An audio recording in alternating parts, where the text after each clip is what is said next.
Sound in the digital field is so broad and widespread, it's almost a crime to not mention it. Sound is used in literally everything we've produced in our time, as long as you aren't including any time period before the 1930s. It's an essential aspect in all films and video games, along with any kind of advertisement. It aids in conveying whatever message the visuals could not do alone. You could create a scene without visuals relying fully on audio, and the scene may be almost entirely cohesive on its own. Audio enhances the immersive experience in all things content-wise, not only in the digital multiverse, but in real life too. This episode will be mainly focused on the digital side of things and on audio production. But later, we'll introduce some new topics on audio engineering and real-world situations. The Association for Psychology Science states that audio cues can enhance the speed in which we recognize visuals for how they are, and alter visual perception if not specified.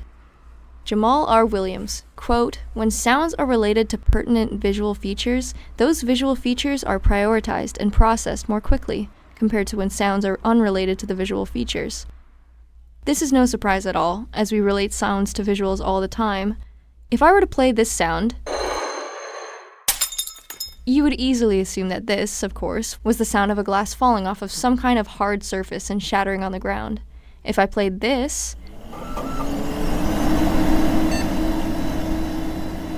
you would be able to decipher that this sound is some kind of system booting up. If I were to play this sound, or maybe this sound, or this, you could probably discern what they were, but was it as easy as the first two? The sounds played just now were a mix of different percussionary noises. This genre of noise is harder to associate with visuals when not presented with any. You could make quite a few assumptions, and the materials used most likely. But could you identify what the object in particular is? Probably not. This is something that Foley artists use to their advantage. They could take any object of similar material and weight and drag it across the floor and call it a desk, chair, crate, couch, some kind of furniture. You could assume that this is a door closing, but what it looks like isn't specified. So the freedom of usage with this single sound effect is handy in sound effects editing. You could take multiple sounds that don't actually relate to the scene that you're putting together audio-wise and mix them all together and end up with a cohesive scene. When put together with visuals, most likely, it's easy to narrow down what a sound effect is when played alone, but for certainty, a visual must be displayed, otherwise it could be misinterpreted. Speculating about auditory misinterpretations is not something that needs to be explained any further, so let's move on, shall we? Films and video games. What an intro, right? Well, that's all it takes, as it's pretty simply put. Audio is used in video games, shows, and movies, and such to give life to whatever is being portrayed on screen. Obvious, but let's keep going. In films, it's a whole lot simpler.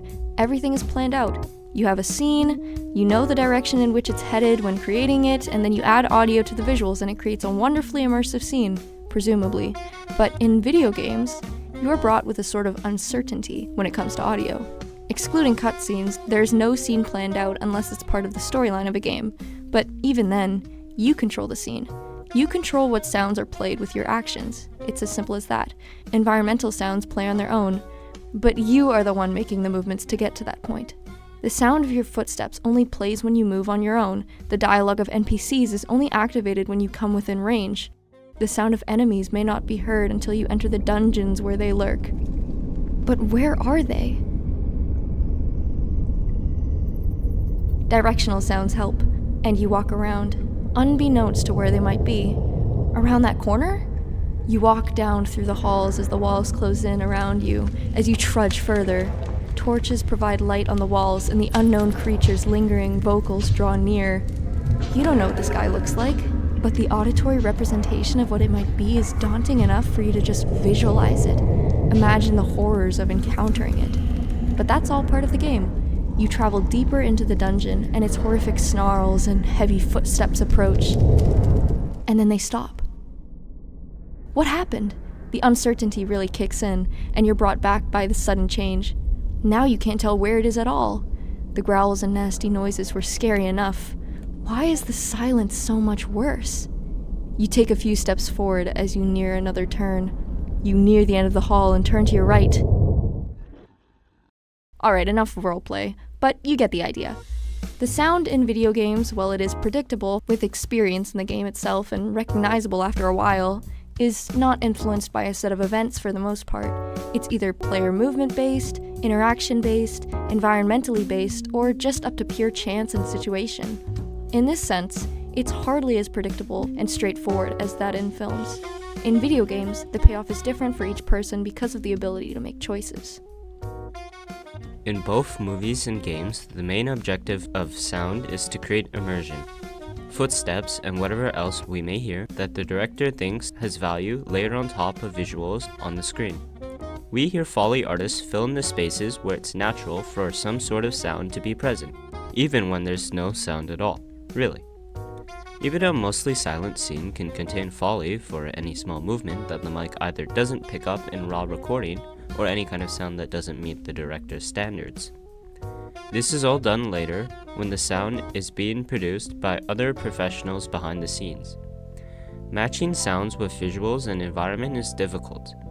Sometimes a sound is needed in a scene that naturally wasn't actually present in the recording, and Foley artists or audio editors will edit these sounds in post-production by either finding the appropriate sound effects in an audio library or combining multiple standalone sounds to recreate the sonic event.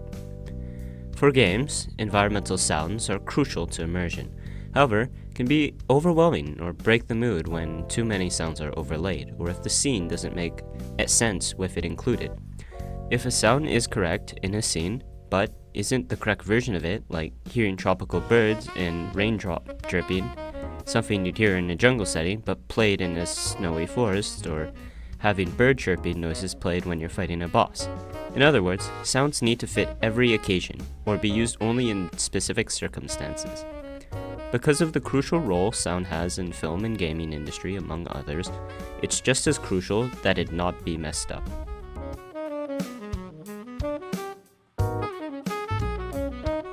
If sound is so important and aids in the impact of movies and games, what happens if we remove it almost entirely?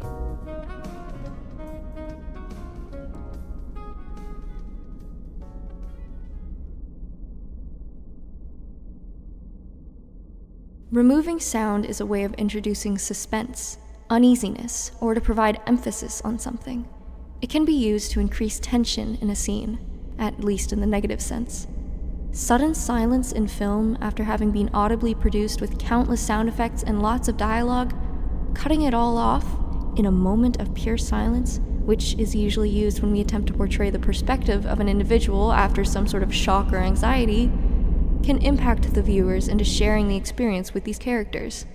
Even if the scene isn't entirely silent, like in a horror movie where we follow a character into an unfamiliar environment and no dialogue is playing, only the footsteps of the character and the squeaking old floor beneath their feet. The silence is suspenseful and conveys anxiety as we watch the character traverse. Hearing the faint sound of their breath as it quickens, the atmosphere is tense and the air is rigid, and we get to experience it with them. Nostalgia is a powerful feeling evoking strong emotions. Nostalgia is triggered by something reminding someone of a past memory, either positive or negative. Associating a sound with a memory, for example, hearing the boot up noise for a PlayStation 3 years after you originally played it for either the first time or when you played it for the most part as a kid and such, that you got for, let's say, for Christmas, will remind you of Christmas and evoke strong, happy emotions associated with the experience of either receiving the gift, remembering about the times you spent with who you received it from. Startup noise may bring you back to days where you seemed overall probably more carefree and maybe even happier, younger. Of course, considering the release date of the console, nostalgia in sound plays a greater role than you may think, and is sometimes even the full reason why you may come back to something to experience again. We see this in older games. Maybe you played Pokemon and hearing the background music for the first time in forever just brings back memories. Like we stated earlier, it doesn't even have to be music. It could could just be like small sounds that only someone of that category of interest would know. Any kind of Super Mario Bros. Sound effect, or any sound in Minecraft at its earliest days, it's almost like always a positive feeling. In films, we hear iconic scores that we associate with memories. Like for example, in Star Wars, we have several instantly recognizable scores, like Darth Vader's theme song, Rey's theme, Darth Vader's theme song as he walks down his ship to command his fleets, or from Harry Potter, the infamous theme song that plays. Going back to Star Wars, the shooting of all the laser guns in the movies is surely like a recognizable one as well. Jason Zumwalt wrote in his article, The Greatest Film Scores of All Time, published on July 12, 2023, quote, "All the best film scores share a few things in common. They are able to convey what the brilliant movie is trying to say without words and invoke an emotional response even the most brilliant bit of dialogue cannot. I found in my personal experience that I agree with what he has to say. And I even find without visuals, you can feel the track resonating with the audience more than any kind of words even could. You may be able to memorize some quotes from a movie, but the scores, it's inevitable." With the interest of audio design in movies and shows in mind, we decided to interview Foley artist Rick Owens. Rick Owens is an outstanding Foley artist with an extensive portfolio of work along the lines of video games as well. He's won awards for his work in Star Trek, Gotham, Westworld, and a few games like Borderlands and Call of Duty. He's worked on sound editing in the past and transitioned into Foley as he builds up his career as a professional. He's well known in the Foley industry with several connections with other companies, and he goes way back. His joy for Foley started back when he was younger and working with his dad, and continued as he pursued his passion.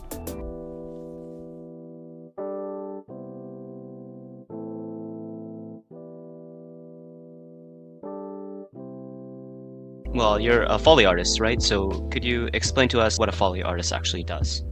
Okay, sure. So my name is Rick Owens. I'm a Foley artist. My first Foley session was early in 1991. The art of Foley is recreating sound effects on a soundstage using various props and shoes and other means to accomplish an audio representation of the images that are seen on scene.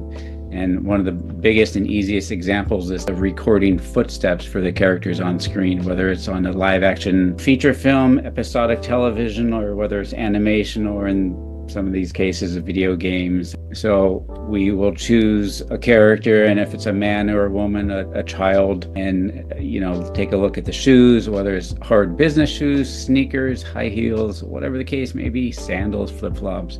I will actually find a pair, put those on, and walk in synchronization with whatever the character is doing on screen. So that's the easiest example of Foley. And props are basically anything a character is doing on screen, and the easiest thing to cite is like a dinner scene. If you have 4 people sitting around a dinner table, and they're all knives and forks and plates and cups with beverages and things. So we record all those sounds of the silverware chinking on the plates and the sound of the fork, it might possibly going in the mouth and things like that, And then we take it to other levels, like in some of the video games where we actually do fighting sounds of grabbing and possibly hitting and things like that. So we record all those sounds in sync in real time with what's happening with the picture. And then some of the other things we do in addition to that is we actually help augment and sweeten sound effects, like a building exploding or somebody being thrown through a glass window or a car crash, what have you. And so we can record sounds of glass dropping and glass breaking. We can record the sound of wood falling or bricks tumbling, for a building explosion.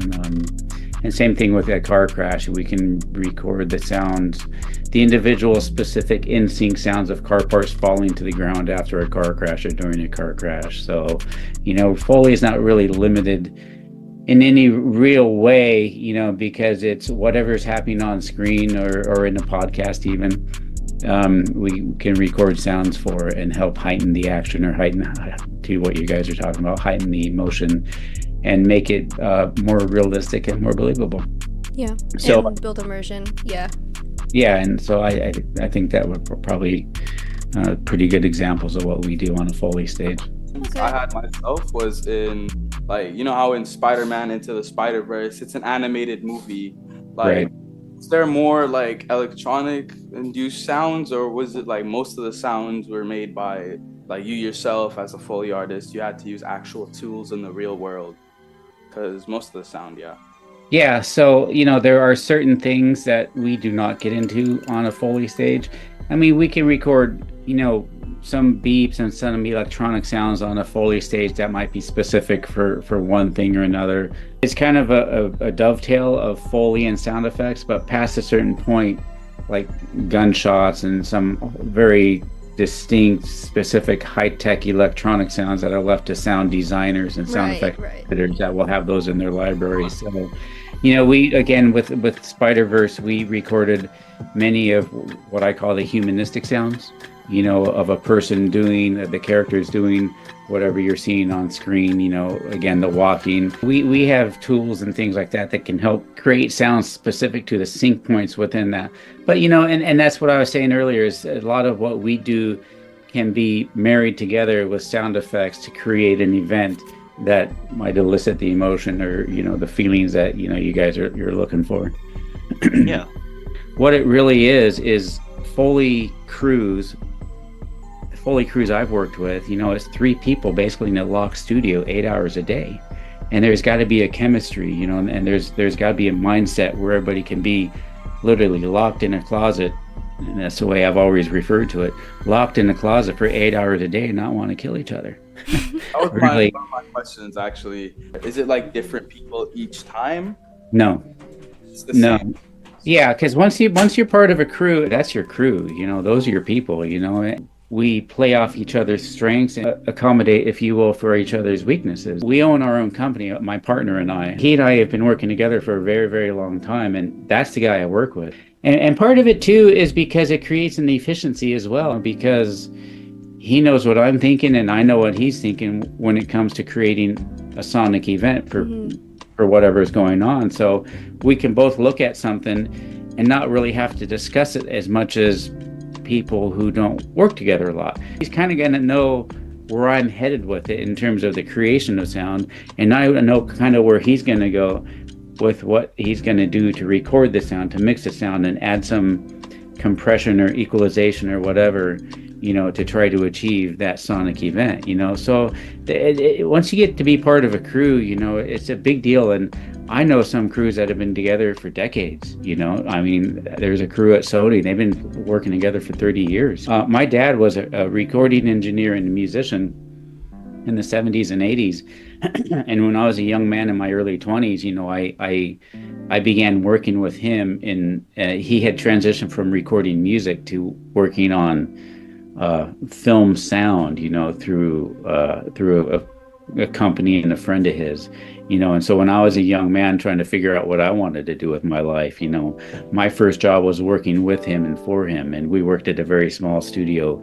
We did the entire post-production sound packages, so we took in the film from the start, and we did the dialogue editing, we did the sound effects editing, we did ADR, which is dialogue replacement, and we did Foley, and we did final re-recording, doing the final mix. And so I had exposure and experience with all those areas, but I always gravitated towards Foley because I like the performance and the creative side of it. So that's kind of how I got started so many years ago.